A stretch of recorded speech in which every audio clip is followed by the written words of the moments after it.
Hello guys, ബിഷപ്പച്ചൻ എന്തോരം പറയാനുണ്ട്, അതൊന്ന് കേൾക്കാം. പറയാനുണ്ടോ? എനിക്ക് രാഹുൽ ദാസുമായിട്ട് യാതൊരു വ്യക്തിപരമായ വൈരാഗ്യങ്ങളോ ഒന്നും തന്നെയില്ല. കിച്ചു എന്ന് പറയുന്ന രാഹുൽ ദാസിനും ഋതുൽ ദാസിനും അവകാശപ്പെട്ട വീടിന് മുൻപിലാണ് നിൽക്കുന്നത്. അത് അവരുടെ വീടാണ്, അവരവിടെ സന്തോഷമായി ജീവിക്കട്ടെ. സോഷ്യൽ മീഡിയ ആണ് ഇങ്ങനെയുള്ള സംസാരങ്ങളൊക്കെ ഉണ്ടാക്കുന്നത്. ഞാനും രാഹുൽ ദാസുമായിട്ട് വ്യക്തിപരമായിട്ട് യാതൊരു രീതിയിലുള്ള പ്രശ്നങ്ങളും ഇല്ല, ഒരു പ്രശ്നങ്ങളും ഇല്ല. വ്യക്തിപരമായിട്ട് ഞാൻ ഇന്ന് വരെ ആകെ 2 വട്ടമേ രാഹുൽ ദാസിനെ കണ്ടിട്ടുള്ളൂ. സോഷ്യൽ മീഡിയ ആണ് ഇഷ്യൂസ് എല്ലാം ഉണ്ടാക്കിക്കൊണ്ടിരിക്കുന്നത്. അങ്ങനെ അച്ഛൻ കൈ ഒഴിഞ്ഞിരിക്കുകയാണ് കേസ്. അച്ഛൻ കൈ ഒഴിഞ്ഞ ഒരു കാര്യം എന്തെന്ന് പറഞ്ഞു കഴിഞ്ഞാൽ, അച്ഛനിക്ക് താല്പര്യമില്ല വെറുതെ അനാവശ്യമായിട്ട് ഇങ്ങനത്തെ ഒരു കോൺട്രവേഴ്സിലൊന്നും പോയി വീടാൻ പുള്ളിക്ക് താല്പര്യമില്ല. നല്ല കാര്യമാണ്, നല്ല തീരുമാനമാണ്. ഇതെന്താ പ്രശ്നം എന്നറിയാം, പുള്ളിക്കാരിപ്പം നിൽക്കുന്ന സ്ഥലം എന്ന് മനസ്സിലായ ഇത് അവളുടെ വീടാണോ കണ്ടിട്ടുള്ളൂ. സോഷ്യൽ മീഡിയ ആണ് ഇഷ്യൂസ് എല്ലാം ഉണ്ടാക്കിക്കൊണ്ടിരിക്കുന്നത്. അവർക്ക് എന്തൊക്കെയോ കണ്ടന്റുകൾ ആവശ്യമായിട്ടുണ്ട്, അവരത് ചെയ്യുന്നു. എനിക്കതിന് വിരോധമില്ല. അവർ വീഡിയോ ഇട്ടുകൊണ്ടേ ഇരിക്കട്ടെ, അത് അവരുടെ ജോലിയുടെ ഭാഗം. ഞാനതിനെ എതിർക്കുന്നില്ല. കമൻറ്റ് എഴുതുന്നവരോട് എനിക്കതേ പറയാനുള്ളൂ. നിങ്ങൾക്ക് സമയമുള്ള പോലെ കമൻറ്റുകൾ എഴുതുക, നെഗറ്റീവും പോസിറ്റീവും എഴുതുക. അതൊക്കെ നിങ്ങൾക്ക് സ്വാതന്ത്ര്യമുണ്ട്. അഭിപ്രായങ്ങൾ പറയുവാനുള്ള സ്വാതന്ത്ര്യം നമുക്ക് ഓരോരുത്തർക്കും ഉണ്ട്. അപ്പോൾ അവരവരുടെ അഭിപ്രായങ്ങൾ പറയുക, അതിന് എനിക്കെതിരില്ല. യാതൊരു വിവാദത്തിൽ പെടുവാൻ ഞാൻ ആഗ്രഹിക്കുന്നില്ല. വിവാദങ്ങൾക്ക് തിരികൊളുത്തുവാനോ വിവാദങ്ങൾ അവസാനിക്കണമെന്നുള്ളതാണ് എനിക്ക് എല്ലാവരോടും പറയാനുള്ളത്. എനിക്ക് യാതൊരു വിവാദങ്ങളുമില്ല, സ്നേഹം മാത്രമേ ഉള്ളൂ. രാഹുൽ ദാസിനോടും യാതൊരു വിധമായ ശത്രുതയോ ദേഷ്യമോ ഇല്ല, ചേർത്ത് നിർത്തിയിട്ട് മാത്രമേ ഉള്ളൂ. അച്ഛ ഒരു കൊട്ട സ്നേഹം എടുത്ത് രേണുവിന് കൊടുക്കുക കേട്ടാ. രശ്മിക്കാണ് ഇപ്പോൾ സ്നേഹത്തിൻ്റെ ആവശ്യം. വാരിക്കോരി അങ്ങോട്ട് കുടച്ച നമ്മളാരും ഒന്നും പറയുന്നില്ല.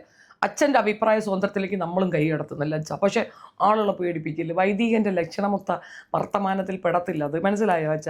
അച്ഛൻ കൂടെ നിൽക്കുമ്പോൾ അച്ഛൻ കണ്ടിട്ടില്ലാത്ത മനസ്സിലാക്കാത്തൊരു കാര്യമുണ്ട്. ഞാൻ പലപ്പോഴും പറയുന്ന ഒരു കാര്യമുണ്ട്, ഡേഞ്ചർ സോൺ എന്ന് പറയും.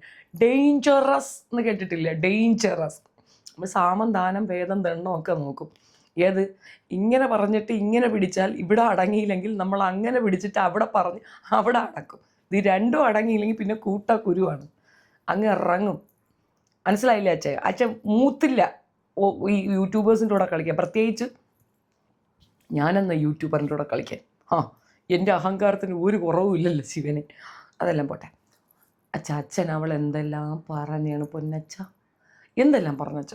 അച്ഛൻ എന്തോരം സങ്കടപ്പെട്ട അച്ഛൻ്റെ സങ്കടത്തിൻ്റെ ഒപ്പം നമ്മൾ സങ്കടപ്പെട്ടില്ലേ? ഓർത്ത് നോക്ക്. അച്ഛൻ എന്തിനാ ഒരു ഗുണാഫിക്കേഷൻ പറഞ്ഞ ഉടനെ നമ്മുടെ പസലി, അയാളെ പേര് കറക്റ്റ് അറിയത്തില്ലല്ലോ, ഈ വീട് വെച്ച് കൊടുത്ത ആളില്ലേ, ഓനൊരു കമൻ്റ് ഇട്ടു. അത് കറക്റ്റാണെന്ന് എനിക്ക് ഇപ്പോഴാണ് മനസ്സിലായത്. അന്ന് എനിക്ക് അങ്ങേരോട് ദേഷ്യമായിരുന്നു. അതങ്ങോട്ട് മാറ്റി വെച്ചിട്ട് കണ്ണും മൂക്കുമില്ല ഞാൻ ആ പാവപ്പെട്ടവനെ എന്തെല്ലാം പറഞ്ഞു. നല്ലതങ്ങ് കൊടുത്തേച്ചു, പൈസയുടെ കണക്ക് ചെയ്യണമെന്നൊക്കെ പറഞ്ഞ് അങ്ങേരെ ഇട്ട് വിരട്ടുകയും ചെയ്തിട്ടുണ്ടായിരുന്നു. അങ്ങേരാണ് ശരിയെന്ന് കാലം തെളിയിച്ചില്ലേ. അച്ഛനിക്ക് ഒരു ഗ്ലാസ് ചായ ഉള്ളോ, 2 ബേക്കറി ഐറ്റംസും ഒരു ഇളുത്ത ചിരിയും തങ്കു തന്നു കഴിഞ്ഞാൽ അച്ഛൻ സാറ്റിസ്ഫൈഡായി.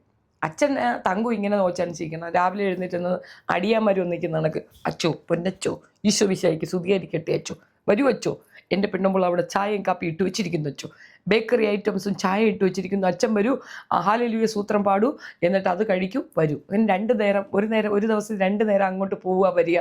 അച്ഛനിങ്ങനെ വിളഞ്ഞേറ്റി മുലകച്ചയൊക്കെ കെട്ടി അങ്ങോട്ട് പോവുക, കാര്യങ്ങൾ സാധിക്കുക, അതിനുശേഷം തിരിച്ചു വരിക. അച്ഛനിക്ക് ഇതൊരു ടൈം പാസ്. അങ്ങനെ അവരെടുത്ത് തൂക്കി തലയിൽ വെച്ചപ്പോൾ അവർക്ക് വേണ്ടിയിട്ട് ആ പാവപ്പെട്ട കൊച്ചിൻ്റെ തലയിലോട്ട് കയറി. മുമ്പൊരു പാർക്കിംഗ് ഇഷ്യൂവിൽ അച്ഛൻ അവനെ ഇൻസൾട്ട് ചെയ്തിട്ട് പോലും ആ കുട്ടി അതൊരു ബുദ്ധിമുട്ടായിട്ട് പോലും പറഞ്ഞിട്ടുണ്ടായിരുന്നില്ല. അയാളത്തെ അപ്പുറത്തുള്ള പറമ്പിലൊക്കെ കൊണ്ടുവന്ന് വണ്ടി കയറ്റിയിടുന്നത് അച്ഛനൊരു ബുദ്ധിമുട്ട് പോലെ തോന്നി. അച്ഛന് ബുദ്ധിമുട്ടിൻ്റെ പുറത്ത് ബുദ്ധിമുട്ടായിരുന്നു. എന്തൊക്കെ ബുദ്ധിമുട്ടെന്നറിയാം. അവിടെ അങ്ങനെ ഒരു ഇത് കെട്ടിയിരിക്കുന്നത്. ഇപ്പം നമ്മൾ റിയൽ എസ്റ്റേറ്റിൻ്റെ കാര്യം പറഞ്ഞപ്പോൾ ആളുകൾ വന്ന് കണ്ടിട്ട് അതെന്തിനാ അങ്ങനെ ഒരു പ്രൈവറ്റ് ആക്സസ് എന്നൊക്കെ പറഞ്ഞിട്ട് ഒരു ബാനർ കെട്ടിയിരിക്കണേന്ന് ചോദിച്ചിട്ടുണ്ടായിരുന്നു. ഈ ബാനർ റിമൂവ് ചെയ്യാൻ വേണ്ടിയിട്ട് ഞാൻ പറഞ്ഞിരുന്നു, ഈ ഒരു കയറ്റായിരുന്നു എൻ്റെ നേരെ.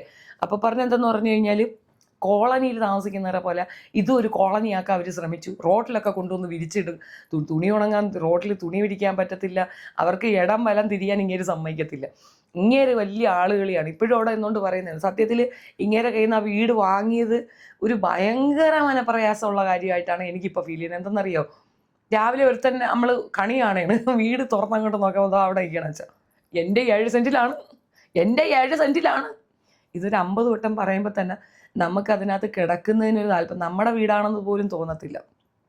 അതൊക്കെ വെച്ച് നോക്കുമ്പോൾ സൈബർ ബുള്ളിങ് ഒന്നുമല്ല, യൂട്യൂബേഴ്സിൻ്റെ കണ്ടൻറ് ഒന്നുമല്ല അച്ചോ. അച്ഛൻ പറയുന്ന കണക്ക് യൂട്യൂബേഴ്സ് കണ്ടന്റിന് വേണ്ടി ഇത് ഉണ്ടാക്കി എന്ന് പറയുന്നത് ശുദ്ധ നുണയാണ്.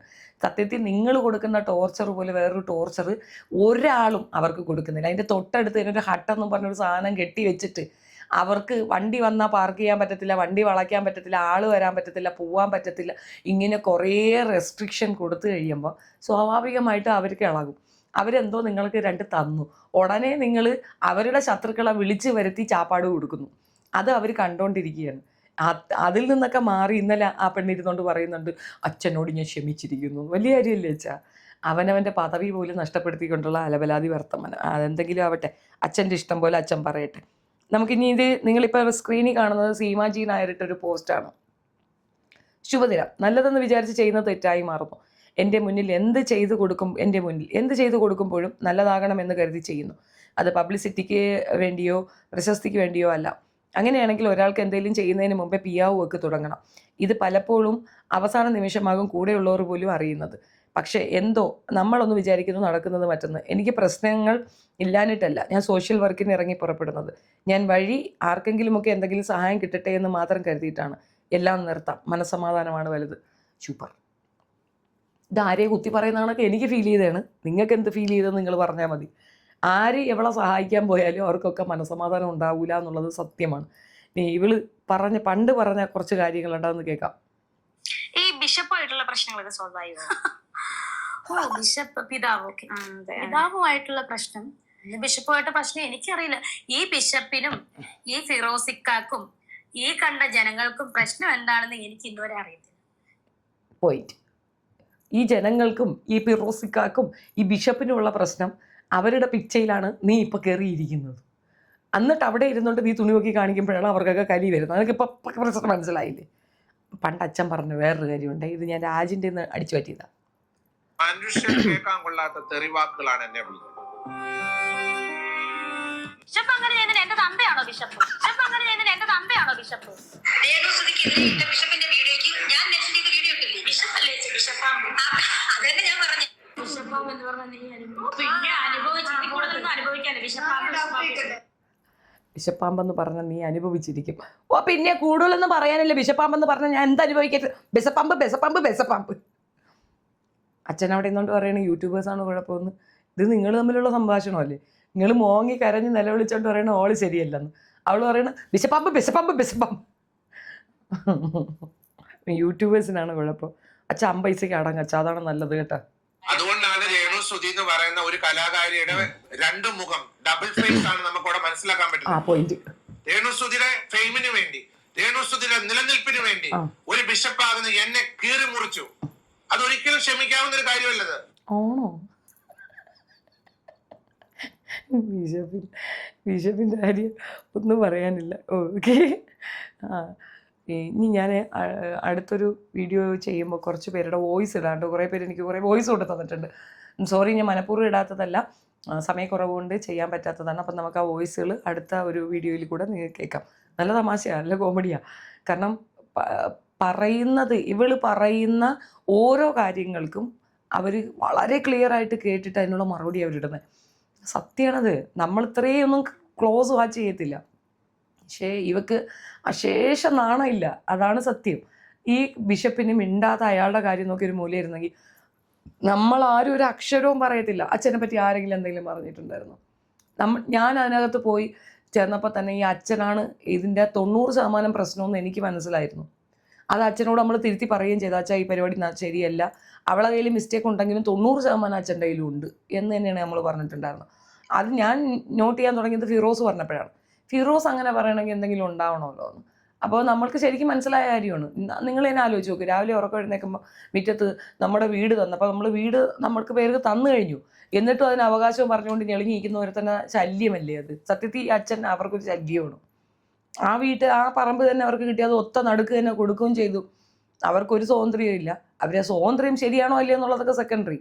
അവരുടെ സ്വന്തം വീട്ടിലേക്ക് ആളുകൾ വരുന്നതിന് അച്ഛൻ എന്താ കുഴപ്പം? അച്ഛൻ അതിനൊക്കെ കിടന്ന് ഡയലോഗ് അടിക്കുകയും ഫോൺ വിളിച്ച് പറയുകയും സ്ഥിരം പോലീസ് സ്റ്റേഷനിൽ പോയി പരാതി കൊടുക്കുകയും കൗൺസിലറെ വിളിച്ച് പറയുകയും ഒക്കെയാണ് അച്ഛൻ്റെ പരിപാടി.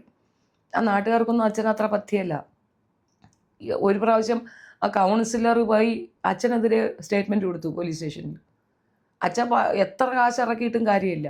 ജനം ഇളവിയ അച്ഛൻ ഇടി വാങ്ങിക്കും, അത് വേറെ കാര്യം. ആ കുട്ടിയെ പറ്റി പറയുന്നു. 2 പ്രാവശ്യം മാത്രം കണ്ട കുട്ടീനെ പറ്റി എന്തൊരു വൾഗാരിറ്റിയാണ് ഇദ്ദേഹം പറഞ്ഞുണ്ടാക്കിയെന്ന് ആലോചിച്ച് നോക്കിയാണ്.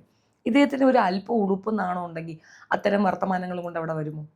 എനിവേ, നമ്മൾ ഒരുപാട് ഡെപ്തിലേക്കൊന്നും പോകുന്നില്ല. അവനവൻ ചെയ്യുന്നത് അവനവൻ അനുഭവിച്ചേ പോവുള്ളൂ എന്നുള്ളതിൻ്റെ തെളിവാണത്. ഏതായാലും കാശ് കൊടുത്ത ഒത്തിരി പേരുണ്ട്. ചിലരൊക്കെ വളരെ ബുദ്ധിമുട്ടിയിട്ട് ഒത്തിരി കഷ്ടപ്പെടുന്നവർ 5 10 കൊടുക്കാൻ മടിക്കത്തില്ല. അപ്പം നമ്മളൊക്കെ എവിടെയെങ്കിലും ഒരിടത്ത് പോയാൽ കഷ്ടപ്പെടുന്നവരെ കണ്ടു കഴിഞ്ഞപ്പോൾ ഞാൻ മരച്ചീനി വാങ്ങിക്കാൻ പോയടുത്തത് 80 രൂപയായുള്ളൂ. അവർക്ക് കടയുണ്ട്, ഷോപ്പുണ്ട്, എന്നാൽ പോലും ഒരു 20 രൂപ വേണ്ടാന്ന് വെച്ചിട്ട് വന്നു. അതെന്തുകൊണ്ടാണ്? മനസ്സോടുകൂടി കൊടുക്കുന്നതാണ്. പിന്നീടാണ് നമ്മൾ അറിയുന്നത് ഷോപ്പ് അവർക്ക് വെറുതെ ഇതാണ്, അവർക്ക് വേറെ പരിപാടികളാണ്, അത് മോശപ്പെട്ട പരിപാടിയാണ്. നമുക്ക് പൊള്ളൂലേ ഉള്ളിന്ന് പൊളിയും നമുക്ക്. ആ പൊളിച്ചിലാണ് ആളുകളുടെ കമൻ്റായിട്ട് അവിടെ വരുന്നത്.